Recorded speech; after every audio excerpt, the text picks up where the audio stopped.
అందరికీ నమస్తే అండి. ఈరోజు జగన్మోహన్ రెడ్డి గారు ప్రెస్ మీట్ పెట్టారు. ఆ ప్రెస్ మీట్లో ఆయన రకరకాల అంశాల మీద మాట్లాడారు. నీటి ప్రాజెక్టులకు సంబంధించి ప్రస్తుతం జరుగుతున్న ఇష్యూ మీద చాలా క్లారిటీ ఇచ్చే ప్రయత్నం చేశారు, మాట్లాడారు. అలాగే భోగాపురం ఎయిర్పోర్ట్ క్రెడిట్ విషయంలో కూడా మా క్రెడిటే, నేనే చాలా పూర్తి చేశాను అనేటట్టు జగన్మోహన్ రెడ్డి గారు చెప్పారు. అలాగే ఇప్పుడు వస్తున్న ఇండస్ట్రీస్, ఇప్పుడు వాళ్ళు ఇస్తున్న ఉద్యోగాలతో పోలిస్తే, కూటమి ప్రభుత్వంతో పోలిస్తే జగన్మోహన్ రెడ్డి గారు అంటే తమ ప్రభుత్వంలోనే ఎక్కువ ఉద్యోగాలు ఇచ్చాం, ఎక్కువ పారిశ్రామిక గ్రోత్ రేట్ ఉంది అని కూడా కొంత ప్రజెంటేషన్ అది ఇచ్చి చూపించి చెప్పారనమాట.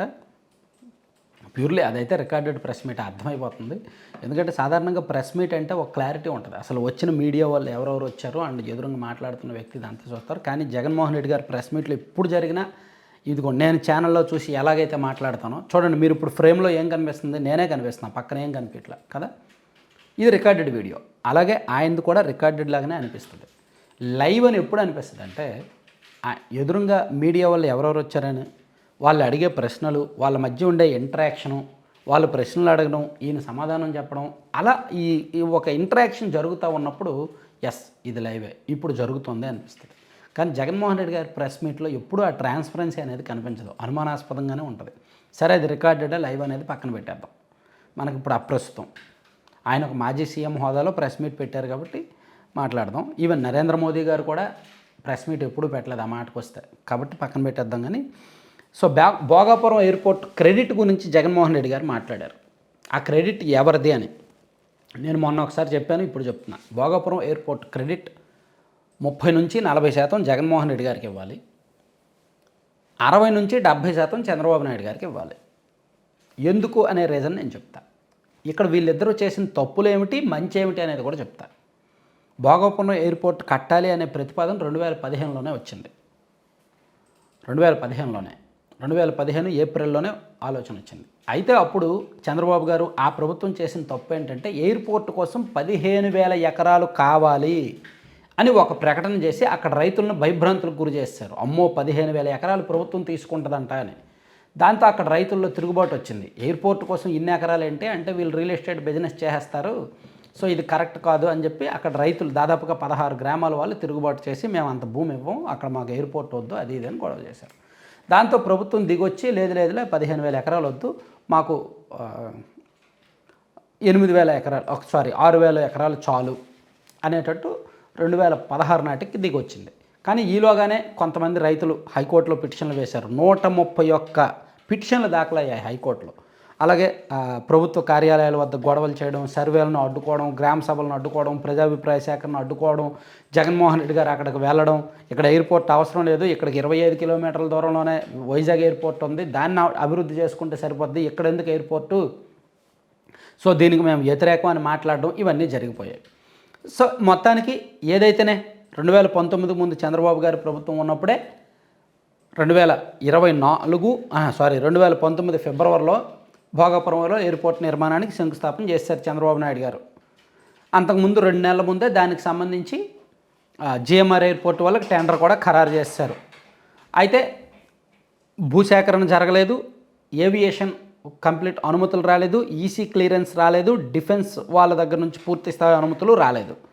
దాంతో చంద్రబాబు గారు దిగిపోయి జగన్మోహన్ రెడ్డి గారు అధికారంలోకి వచ్చారు. జగన్మోహన్ రెడ్డి గారు అధికారంలోకి వచ్చాక అంతకుముందు ఎయిర్పోర్ట్ వద్దు అన్నాయనే ఆ తర్వాత ఎయిర్పోర్ట్ కావాలి, కానీ ఇంత భారీ ల్యాండ్ అవసరం లేదు, కేవలం 2,200 ఎకరాలు చాలు అని చెప్పి క్యాబినెట్లో తీర్మానం చేసుకొని 2020లో క్యాబినెట్లో తీర్మానం చేసుకొని 2,200 ఎకరాల్లో భోగాపురం ఎయిర్పోర్ట్ నిర్మించాలని చెప్పి ఫైనల్ చేసి మరో 500 ఎకరాలు ఏవియేషన్ సిటీకి, ఏరో సిటీకి ఇస్తామని చెప్పి డిసైడ్ అయ్యారు. ఆ తర్వాత దానికి సంబంధించి ఒక్కొక్క అడుగు వేసుకుంటూ వెళ్ళారు. ఈసీ క్లియరెన్స్ తెచ్చారు, డిఫెన్స్ క్లియరెన్స్ తెచ్చారు, ఏవియేషన్ వాళ్ళ పూర్తి స్థాయి టెక్నికల్ అన్ని రకాల అనుమతులు తెచ్చారు. అంటే దానికి లీగల్ ఇష్యూస్ అన్నీ కూడా క్లియర్ చేసి 2020 నుంచి 2023 మధ్యలో దాదాపుగా ఒక 9 రకాల అనుమతులు తెస్తూ కోర్టులో ఉన్న ప్రతి కేసుని సాల్వ్ చేసి భూసేకరణ మొత్తం జరిగేలా చూసుకున్నారు ఆ 2 ఏళ్లలో. అది అయిపోయిన తర్వాత 2023లో దానికి నిర్మాణానికి శంకుస్థాపన చేశారు. 2024లో ఆయన దిగిపోయే సమయానికి 30%, 25 to 30% వర్క్స్ జరిగాయి. సో 2024లో ఆయన దిగిపోయే సమయానికి ల్యాండ్ మొత్తం రెడీ అయిపోయింది, పనులు జరుగుతున్నాయి. ఇదంతా జరుగుతుంది. సో అక్కడ జగన్మోహన్ రెడ్డి గారి క్రెడిట్ ఆ 5 ఏళ్లలో ఆయన చేసింది అది. సో 2024లో కూటమి అధికారంలోకి వచ్చాక అన్నీ రెడీగా ఉన్నాయి, ఏ ఇబ్బంది లేదు, అన్ని అనుమతులు ఉన్నాయి, కాబట్టి ఇంక వర్క్ చేయడమే తరువాయి. కాబట్టి వర్క్ చేశారు, స్పీడ్గా చేశారు. అది కూడా మామూలుగా కాదు, జెట్ స్పీడ్తో చేసి ఇప్పుడు 95% పూర్తయ్యేలా చేశారు. సో ఇప్పుడు చెప్పండి, క్రెడిట్ ఎవరిదంటారు? సో క్రెడిట్ జగన్మోహన్ రెడ్డి గారికి ఇవ్వాలి, చంద్రబాబు గారికి ఇవ్వాలి. జగన్మోహన్ రెడ్డి గారు చేసింది ఏంటంటే అనుమతులు తీసుకురావడం అండ్ భూసేకరణ ప్రక్రియ పూర్తి చేయడం అండ్ ఆయన హయాంలో నిర్మాణం మొదలుపెట్టడం. చంద్రబాబు గారు చేసింది ఏంటంటే ముందు 2015 జూన్లోనే దానికి ఏవియేషన్ డిపార్ట్మెంట్ నుంచి టెక్నికల్ ఫీజిబిలిటీ రిపోర్ట్ వచ్చింది, అనుమతులు వచ్చాయి. ఫస్ట్ అనుమతి అప్పుడు వచ్చింది, కాకపోతే ల్యాండ్ ఈ భూసేకరణ అదంతా లేట్ అయిందనమాట. హడావుడిగా శంకుస్థాపన కూడా చేశారు. సో ఆ తర్వాత కూటమి ప్రభుత్వం అధికారంలోకి వచ్చాక 2024 నుంచి చాలా స్పీడ్గా పనులు చేశారు. ఆ క్రెడిట్ కొంత వీళ్ళు తీసుకున్నారు. కాబట్టి నేను చెప్పేది ఏంటంటే క్రెడిట్ ఇద్దరికీ ఉంటుంది, ఏ ఒక్కరిదో క్రెడిట్ కాదు. ఇక్కడ క్రెడిట్ చోరీ అని రెండు పార్టీలు తన్నుకోవాల్సిన అవసరం లేదు, వాళ్ళకి అంత అవసరం లేదు. సో ఇందులో నిజము అబద్ధము అనేదానికి సంబంధం లేకుండా ఉన్న వాస్తవం అయితే నేను చెప్పాను, విత్ రిపోర్ట్స్ కూడా మీరు చూడొచ్చు. దీనికి సంబంధించి మీరు ఏ వెబ్సైట్లో, ఏ నేషనల్ వెబ్సైట్లో చూసినా సరే మనకు క్లియర్గా డేట్తో సహా కనిపిస్తుంది ఎప్పుడెప్పుడు ఏం జరిగింది అనేది. సో ఈరోజు జగన్మోహన్ రెడ్డి గారు ప్రెస్ మీట్లో ఏం మాట్లాడారంటే అది మొత్తం నేనే తీసుకొచ్చాను, నా హయాంలోనే అన్నీ జరిగాయి, సో చంద్రబాబు నాయుడు గారు క్రెడిట్ చోరీ చేసేస్తున్నారు అని చెప్పారు. ఏమన్నారో ఆయన ఒక్కసారి విందాం. భోగాపురం ఎయిర్పోర్ట్కి సంబంధించి క్రెడిట్ చోరీకి చంద్రబాబు పడరాని పాటలు పడుతున్నారు అని జగన్మోహన్ రెడ్డి స్పష్టం చేశారు. భోగాపురం ఎయిర్పోర్టు తొలుత 15,000 ఎకరాలు, ఆ తర్వాత 5,000 ఎకరాలు బాబు కావాలన్నారని, ఎయిర్పోర్టుకు వ్యతిరేకంగా 130 కోర్టు కేసులు కూడా ఉంటే వాటన్నింటినీ అధిగమించి తాను శంకుస్థాపన చేశారని చెప్పారు. భోగాపురం ఎయిర్పోర్ట్ భూసేకరణకు 960 కోట్లు ఖర్చు చేశాం. మేము వచ్చాక భోగాపురం కోర్టు కేసులు పరిష్కరించాం. మా హయాంలోనే నిర్వాసితులకు భూములు కేటాయించాం. భోగాపురం నిర్వాసితులకు కాలనీలు కట్టాం. అశోక్ గజపతిరాజు పౌర విమానయాన శాఖ మంత్రిగా ఉన్న అనుమతులు తెచ్చుకోలేకపోయారు. మేము అధికారంలోకి వచ్చాక అన్ని అనుమతులు తెచ్చాం. కోవిడ్ కష్టాల్లో కూడా ఎయిర్పోర్ట్ పనులు ఆగలేదు. భోగాపురం ఎయిర్పోర్టుకు నేనే శంకుస్థాపన చేశాను. 2026లో మొదటి విమానం ల్యాండింగ్ అవుతుందని ఆనాడే చెప్పాను అని వైఎస్ జగన్ ఈరోజు ప్రెస్ మీట్లో దానికి సంబంధించి చెప్పారు. సో ఇక్కడ అర్థమైంది కదా క్రెడిట్ ఎవరిది అనేది. ఇది సో మీకు ఈ విషయంలో క్లారిటీ వచ్చిందని అనుకుంటున్నాను. Thank you. సో కంటెంట్ అయితే చివరి వరకు చూసిన ప్రతి ఒక్కరికి ధన్యవాదాలు. కంటెంట్కి సంబంధం లేకుండా మీరు ఒకసారి స్క్రీన్ మీద యాడ్ చూస్తున్నారు కదా, laddupallaem.com.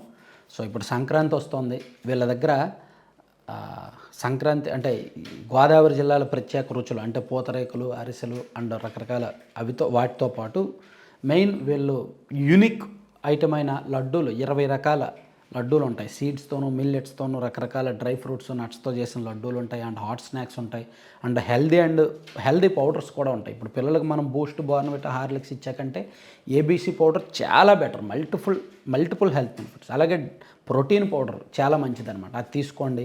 అలాగే పిల్లలకు జంక్ ఫుడ్, ఫాస్ట్ ఫుడ్ ఇచ్చాకంటే స్నాక్స్ అలవాటు చేయండి. ఇలా భిన్నమైన healthy and tasty snacks and laddoos and powders వీళ్ళ దగ్గర ఉన్నాయి.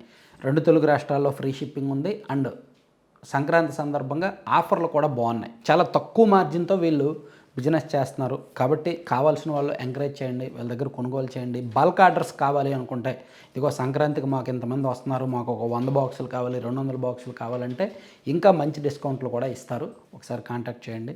9997839994 అనే నెంబర్కి కాంటాక్ట్ చేయండి లేదా laddupallaem.com సైట్ విజిట్ చేయండి. Thank you.